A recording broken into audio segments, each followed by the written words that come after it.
Hello friend, कैसे हो। आज का हमारा चैप्टर है बौद्ध धर्म व महात्मा बुद्ध। ठीक है, आज का चैप्टर हमारा महात्मा बुद्ध व उन संस्थापक है बौद्ध धर्म के महात्मा बुद्ध। हम इस चैप्टर में पढ़ेंगे एग्जाम से संबंधित महात्मा बुद्ध के जीवन के बारे में और बौद्ध धर्म के कुछ बेसिक चीज़ों के बारे में। ठीक है, प्राचीन इतिहास में बौद्ध धर्म की स्थापना व जैन धर्म की स्थापना 600 ईसा पूर्व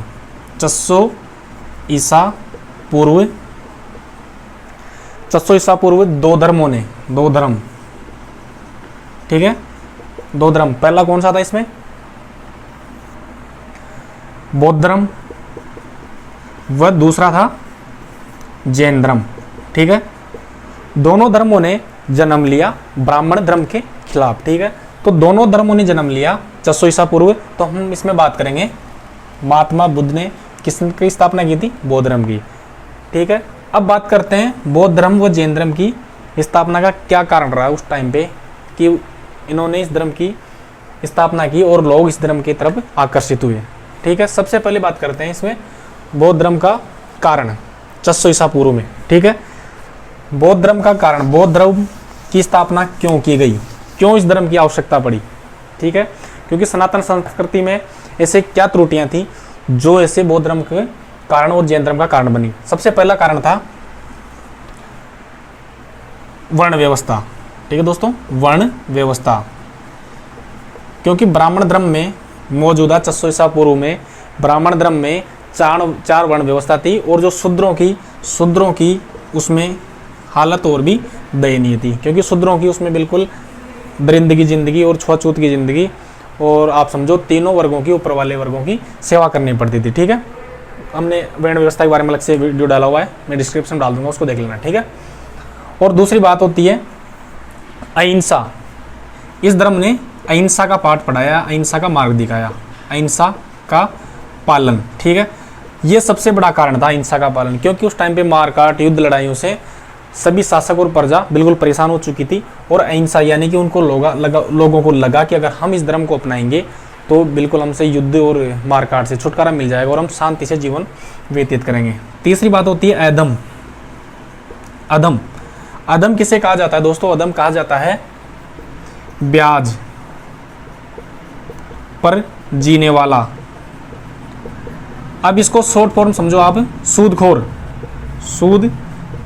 यानी कि ब्याज लेने वाला, सूदखोर, अधम। तो अधम की आलोचना किसमें की गई थी? ब्राह्मण धर्म में। तो ब्राह्मणों ने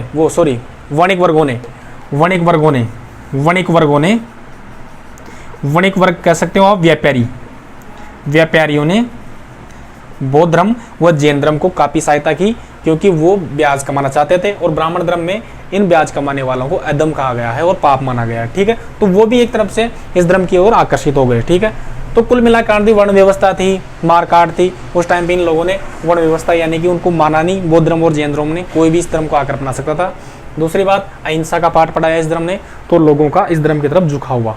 ठीक है, दूसरा वणिकों का सहयोग यानी व्यापारियों का सहयोग मिला इस धर्म को। अब हम सिर्फ ये तो बात कर रहे थे दोनों धर्मों की। 600 ईसा पूर्व दो धर्म उत्पन्न हुए, कौन कौन से? बौद्ध धर्म और जैन धर्म। हम इसमें बात करेंगे सिर्फ बौद्ध धर्म की। ठीक है, बौद्ध धर्म का संस्थापक कौन था? संस्थापक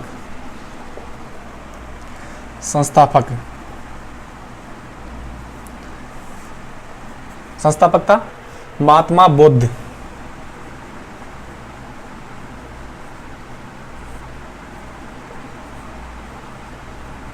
महात्मा बुद्ध या गौतम बुद्ध। अब हम बात करते हैं सबसे पहले इसमें कि जो क्वेश्चन बनते हैं वो कहाँ से बनते हैं? महात्मा बुद्ध की जीवन के बारे में बिल्कुल उसके बेसिक चीज़ें जानेंगे, महात्मा बुद्ध की बेसिक चीज़ें। ठीक है, एग्जाम में कहाँ से क्वेश्चन पूछा जाता है। सबसे पहले बात करते हैं उसका जन्म। ठीक है, जन्म, हमने जन्म का पढ़ा इसमें कि 600 ईसा पूर्व जो दो धर्म उत्पन्न थे। तो इसमें सबसे पहले बात करते हैं बौद्ध धर्म की, तो 600 ईसा पूर्व के आसपास ही होगा। ठीक है, अब इसमें इसका जन्म होता है 500, महात्मा बुद्ध का जन्म होता है 563 ईसा पूर्व। 563 ईसा पूर्व। ठीक है, महात्मा बुद्ध का जन्म होता है 563 ईसा पूर्व, 563 ईसा पूर्व। और आप एक चीज़ को बताता हूँ, महावीर का जन्म कब होता है दोस्तों? भगवान महावीर का जन्म कब होता है? 540 ईस्वी में। ठीक है, 540 ईस्वी में। हम बात कर रहे हैं सिर्फ इसमें बौद्ध धर्म की और महात्मा बुद्ध की। महात्मा बुद्ध का जन्म होता है 563 ईस्वी में। कहाँ पे होता है? लुम्बिनी स्थान कहाँ है दोस्तों?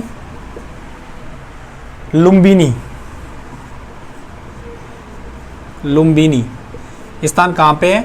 लुम्बिनी कहाँ पे है? कपिल वस्तु।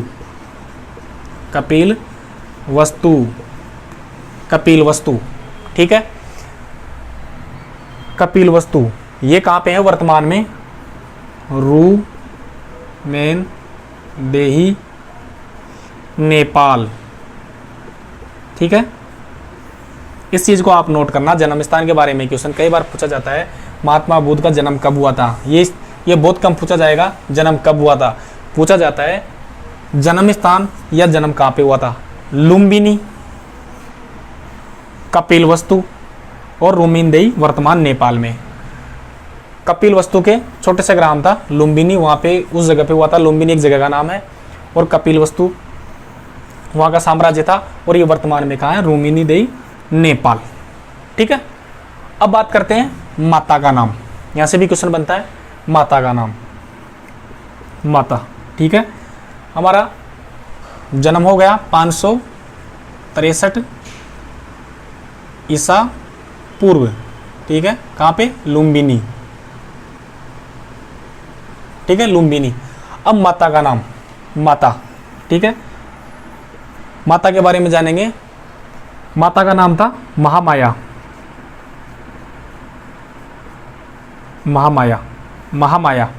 माता का नाम था महामाया। महामाया का परिचय है कौशल प्रदेश की राजकुमारी, कौशल गणराज्य। उस टाइम पे राष्ट्र गणराज्यों में विभक्त था, 16 गणराज्यों में। ठीक है, कौशल गणराज्य की राजकुमारी।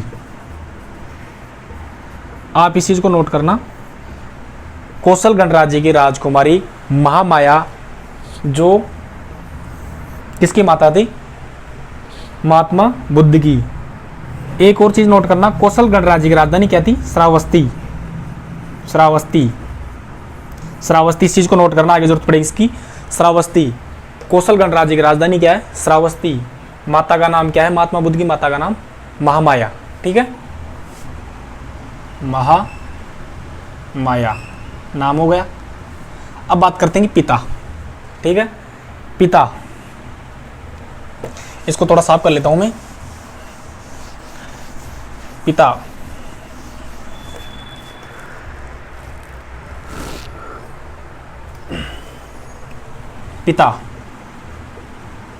पिता का नाम है शुद्धोदन।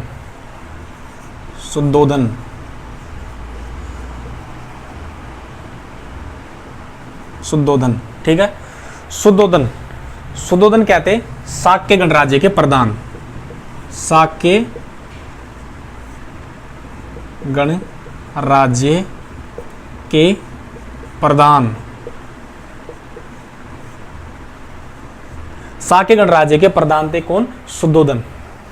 नोट करना, माता का नाम महामाया, कौशल प्रदेश की राजकुमारी। कौशल प्रदेश की राजधानी क्या थी? श्रावस्ती। पिता का नाम शुद्धोदन, जो शाक्य गणराज्य के प्रधान थे। ठीक है, तो पिता का नाम क्या हो गया? शुद्धोदन। क्लियर। अब बचपन का नाम देखो, क्वेश्चन यहां से पूछा जाता है बचपन का नाम। बचपन का नाम, इतिहास में जो भी इंसान अपना नाम कमा के गया उसका बचपन का नाम जरूर मिलेगा, क्योंकि सेलिब्रिटी बनने के बाद में अपना अलग नाम हो जाता है। तो ये तो खुद एक भगवान के साक्षात रूप थे, तो इनका नाम तो बचपन का नाम हम जानेंगे। ठीक है, बचपन का नाम है सिद्धार्थ। बचपन का नाम है सिद्धार्थ। और महावीर स्वामी का बचपन का नाम क्या था? वर्धमान। ठीक है, महात्मा बुद्ध का बचपन का नाम क्या है? सिद्धार्थ।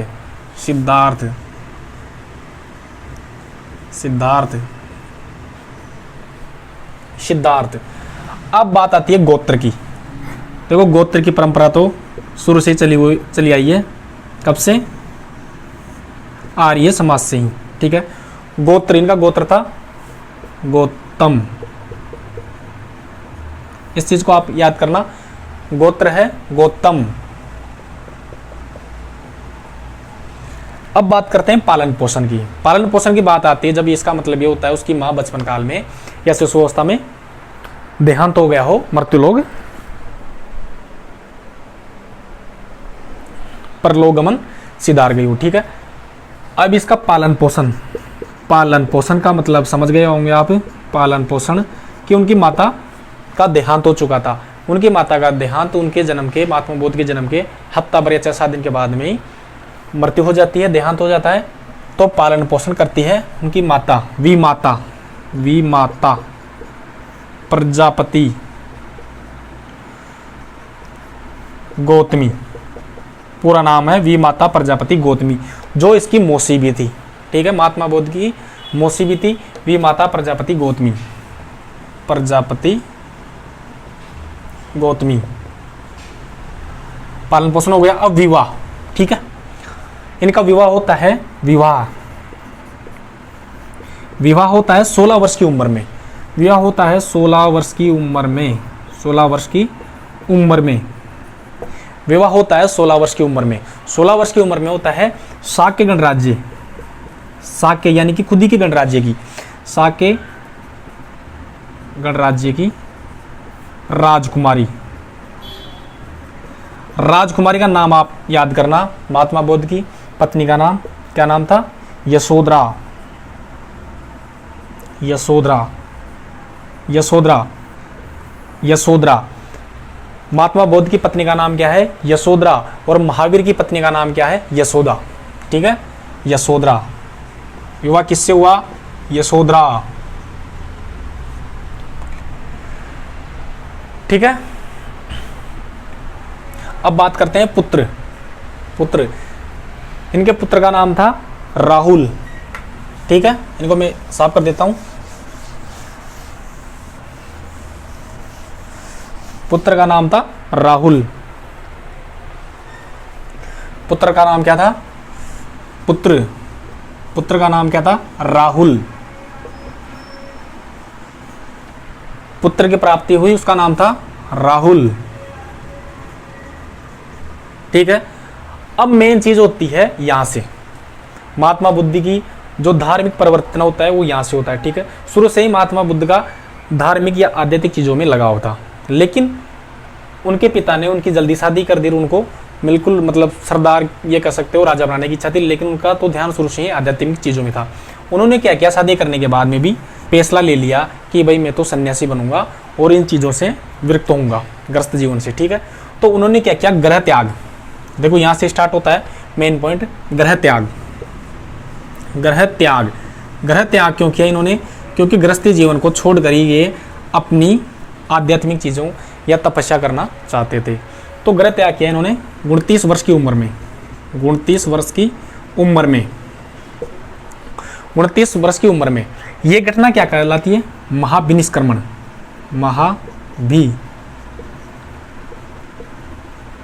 महाविनिष्क्रमण, ग्रह त्याग की घटना क्या कहलाती है? महाविनिष्क्रमण। इस चीज को आप नोट करना दोस्तों, महाविनिष्क्रमण। यहाँ से क्वेश्चन बन सकता है, ग्रह त्याग, ग्रह त्याग की घटना क्या कहलाती है? महाविनिष्क्रमण। उम्र 29 वर्ष की उम्र में इन्होंने ग्रह त्याग कर दिया था। ठीक है, अब ये सारथी क्या हो गया? महाविनिष्क्रमण। ग्रह त्याग की घटना क्या कहलाती है? महाविनिष्क्रमण।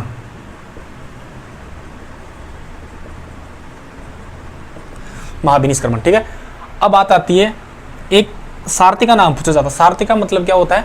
रथ को या घोड़े को चलाने वाला। ठीक है, रथ को या घोड़े को चलाने वाला।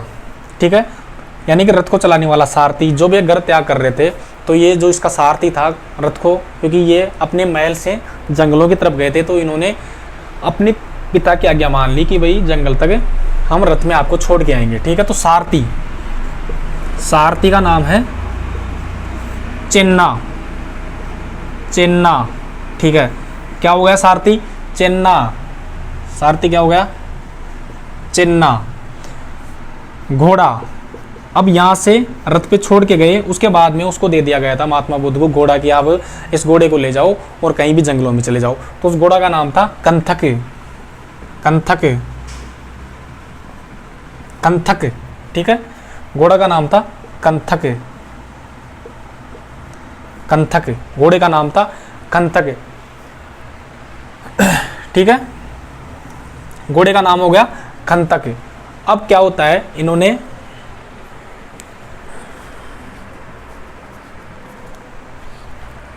तपस्या की। महात्मा बुद्ध ने जंगल में जाकर तपस्या की और ज्ञान प्राप्ति, ज्ञान प्राप्ति, ज्ञान प्राप्ति, ज्ञान प्राप्ति, ठीक है, ज्ञान प्राप्ति, ज्ञान प्राप्ति। इन्होंने 6 वर्ष की कठिन तपस्या के बाद, यानी 29 वर्ष में इन्होंने घर त्याग किया था। 29 वर्ष की उम्र में ज्ञान प्राप्ति की, यानी कि 35 वर्ष की उम्र में, 35 वर्ष उम्र में, ठीक है, उम्र में इनको ज्ञान प्राप्ति हुई। अब यहाँ से ज्ञान प्राप्ति के ऊपर क्वेश्चन कहाँ से बनते हैं, ठीक है। ये घटना क्या कहलाती है बौद्ध धर्म में? संबोधि, संबोधि, संबोधि। ये घटना क्या कहलाती है? ज्ञान प्राप्ति की घटना संबोधि, ठीक है। और ज्ञान प्राप्ति कहाँ पे हुआ? निरंजना नदी के तट पर। निरंजना, निरंजना, निरंजना नदी, याद करना दोस्तों। ज्ञान प्राप्ति की जो घटना होती है, इनको यानी कि साक्षात भगवान के दर्शन हुए और इन्होंने ज्ञान प्राप्त हुआ, तो ये घटना कहाँ पे होती है? निरंजना नदी के तट पर। इस नदी को पुनपुन नदी भी कहा जाता है। पुनपुन, पुनपुन नदी, ठीक है। दोनों नाम याद करना आप इसको, निरंजना नदी और पुनपुन नदी, ठीक है।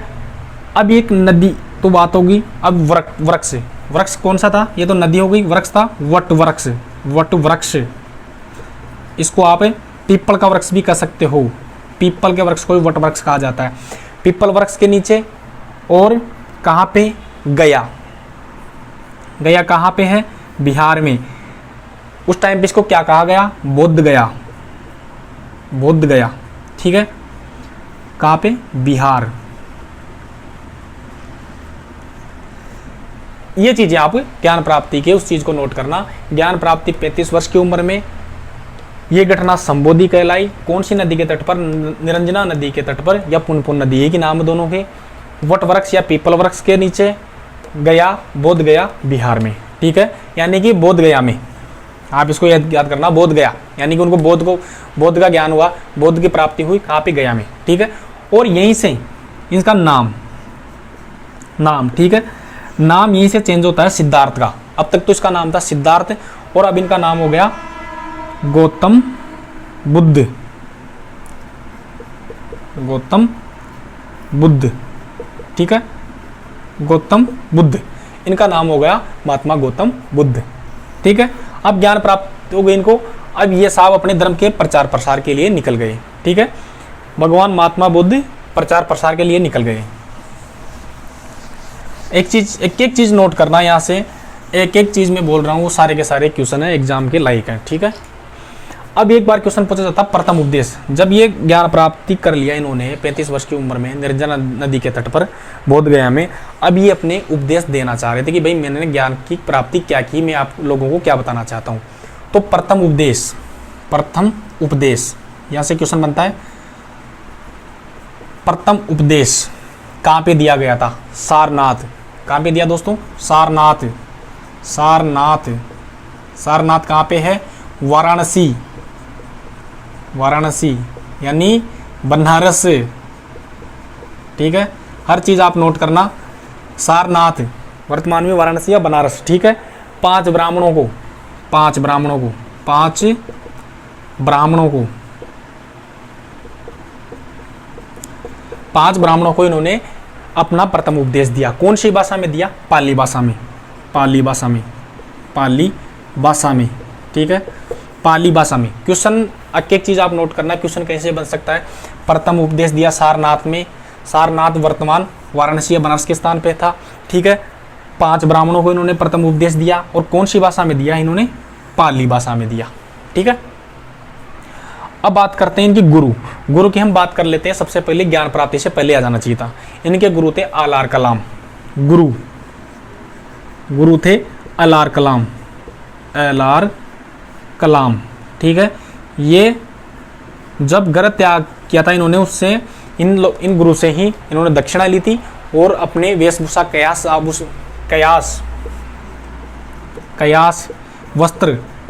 वस्त्र यानी कि बिल्कुल साधुओं के वेश में अपना वेश धारण किया था। ठीक है, अब सर्वाधिक उपदेश। ठीक है, यहां से क्वेश्चन बनता है सर्वाधिक उपदेश।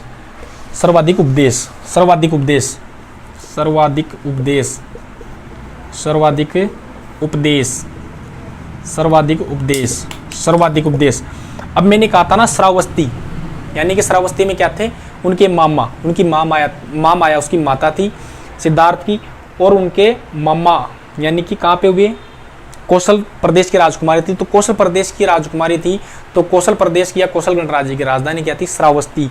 तो यानी कि सर्वाधिक उपदेश इन्होंने धर्म, यानी कि इन्होंने सर्वाधिक धर्म का प्रचार, बौद्ध धर्म का कहाँ पे किया, या सर्वाधिक उपदेश कहाँ पे दिए, श्रावस्ती में। ठीक है, इस चीज को आप नोट करना, श्रावस्ती यानी कि मामा और के, इस चीज को आप नोट करना। श्रावस्ती में क्या थे, महात्मा बुद्ध के मामा। ठीक है, महात्मा बुद्ध के मामा, क्योंकि श्रावस्ती कौशल गणराज्य की राजधानी थी और कौशल गणराज्य की ही राजकुमारी इसकी माता थी। ठीक है, अब बात आती है अंतिम उपदेश। देखो, इनकी मृत्यु होती है 583 ईसा पूर्व में। ठीक है, तो अंतिम उपदेश यानी कि पूरी जिंदगी में इन्होंने धर्म का उपदेश किया, अपने उपदेश दिए, लोगों को अच्छी शिक्षा दी और बौद्ध धर्म के प्रति जागरूक किया। तो अंतिम उपदेश यानी मृत्यु से पहले या महापरिनिर्वाण से पहले अंतिम उपदेश का क्वेश्चन आता है। अंतिम उपदेश ये था कुशीनगर में सुबुद्ध नामक व्यक्ति को दिया था अंतिम उपदेश महात्मा बुद्ध ने। ठीक है, सुबुद्ध नामक व्यक्ति को अंतिम उपदेश दिया था। उसके बाद में क्या होता है, महात्मा बुद्ध की मृत्यु हो जाती है कुशीनारा। ठीक है, यानी कि ये आ गए थे कुशीनारा,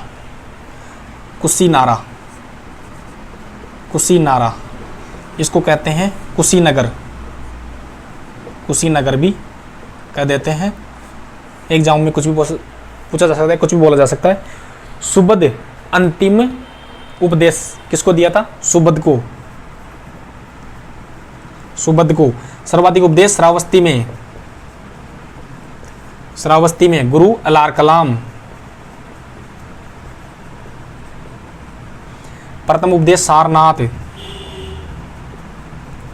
ज्ञान प्राप्ति बोध गया।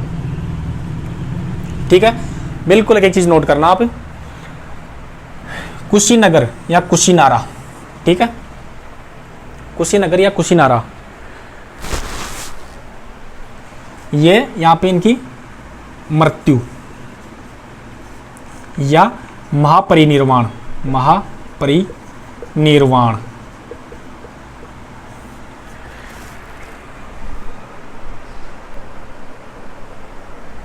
ठीक है, कुशीनारा मृत्यु महापरिनिर्वाण होता है। यह है वर्तमान कसिया गांव। ये कुशीनारा है ना, कुशीनारा वो तो है वर्तमान कसिया गांव। वो कहाँ पे है, देवरिया जिला। वर्तमान में देवरिया जिला कहाँ पे, यूपी में, उत्तर प्रदेश में। ठीक है, यूपी में। तो ये घटना महापरिनिर्वाण की घटना होती है कुशीनारा या कुशीनगर, वर्तमान है कसिया गांव, देवरिया जिला। ये घटना कब होती है, 583 ईसा पूर्व। ठीक है, 583 ईसा पूर्व, 583 ईसा पूर्व, यानी कि 80 वर्ष की उम्र में महात्मा बुद्ध की मृत्यु हो जाती है।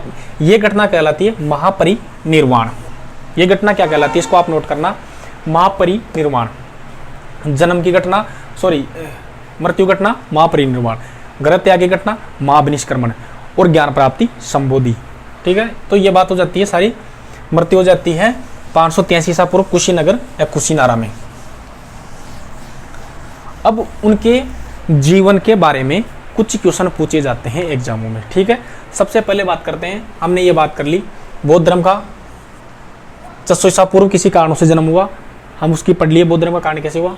अब वो बात करते हैं जीवन के प्रमुख स्थल, बौद्ध महात्मा बुद्ध के जीवन के प्रमुख स्थलों के बारे में क्वेश्चन कहाँ से बनते हैं। ठीक है, एक तो जन्म, देखो जन्म के बारे में हमने पढ़ लिया, कहाँ पे, लुम्बिनी,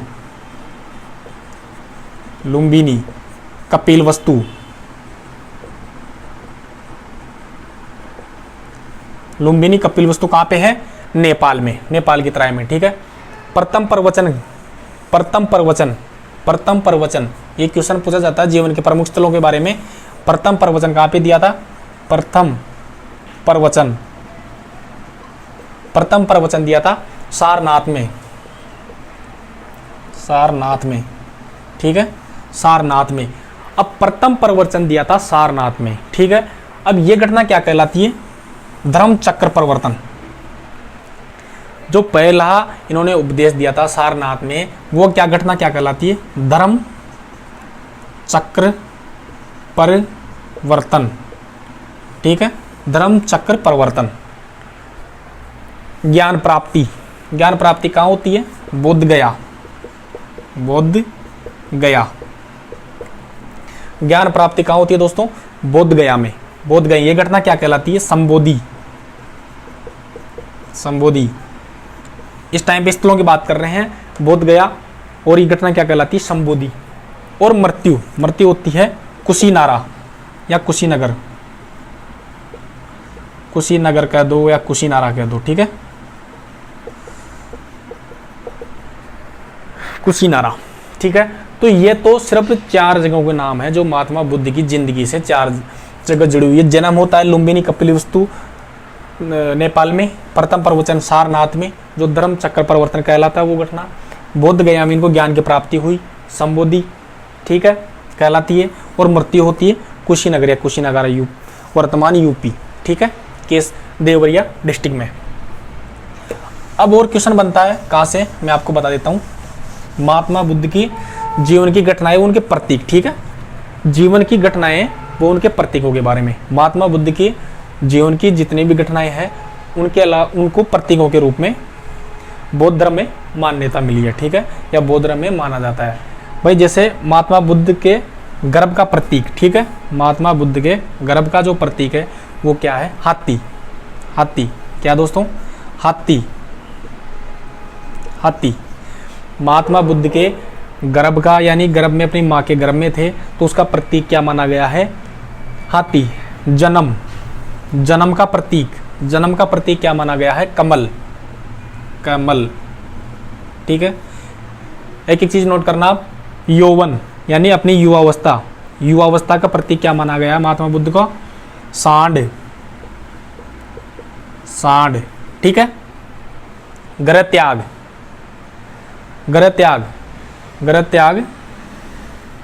का प्रतीक क्या है, घोड़ा। गृह त्याग का प्रतीक क्या है, घोड़ा। गृह त्याग की घटनाओं क्या कहा गया है, महाविनिष्क्रमण। ठीक है, महाविनिष्क्रमण। और गृह त्याग का प्रतीक क्या है, घोड़ा। ज्ञान प्राप्ति का प्रतीक क्या है, पीपल। ठीक है, और ज्ञान प्राप्ति घटनाओं क्या कहा गया है, संबोधि। बार बार आपको रटा रहा हूँ ये चीजें ताकि आप भूल ना जाओ। ठीक है, मैं पहले बता चुका है महाविनिष्क्रमण और संबोधि। और समृद्धि यानी तरक्की। इसका समृद्धि का जो प्रतीक है वो क्या है, शेर। समृद्धि का प्रतीक क्या है, शेर। ठीक है, प्रथम प्रवचन कहाँ पे दिया था, सारनाथ में। प्रथम प्रवचन के उसको प्रतीक को क्या माना गया है, चक्र। इसका प्रतीक क्या है, नोट करना। प्रथम प्रवचन दिया था इन्होंने सारनाथ में, उसके प्रतीक को किसके रूप में मानते हैं, चक्र के रूप में। और प्रथम प्रवचन की घटना क्या कहलाती है, धर्म चक्र परिवर्तन।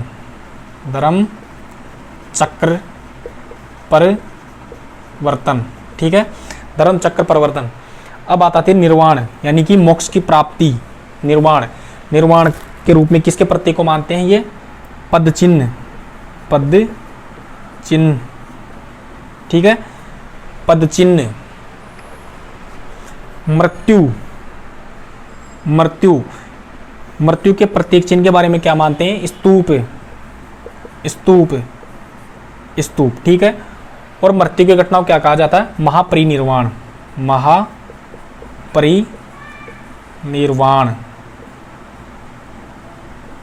ठीक है, महापरिनिर्वाण। तो ये चीजें हो गई सारी इनकी जीवन के प्रमुख घटनाओं के प्रतीकों के बारे में, ठीक है। 4 घटना थी। गर्भ त्याग घटना महाबहिष्करण कहलाती है, ज्ञान प्राप्ति संबोधि कहलाती है, प्रथम परिवर्तन धर्म चक्र परिवर्तन कहलाता है, और मृत्यु महापरिनिर्वाण की घटना कहलाती है, ठीक है। अब एक बात आती है इनके जीवन में, बुद्ध पूर्णिमा, बुद्ध पूर्णिमा, ठीक है, बुद्ध पूर्णिमा। ये बुद्ध पूर्णिमा है क्या? ठीक है, ये बुद्ध पूर्णिमा है क्या? सॉरी गलत लिख गया ये।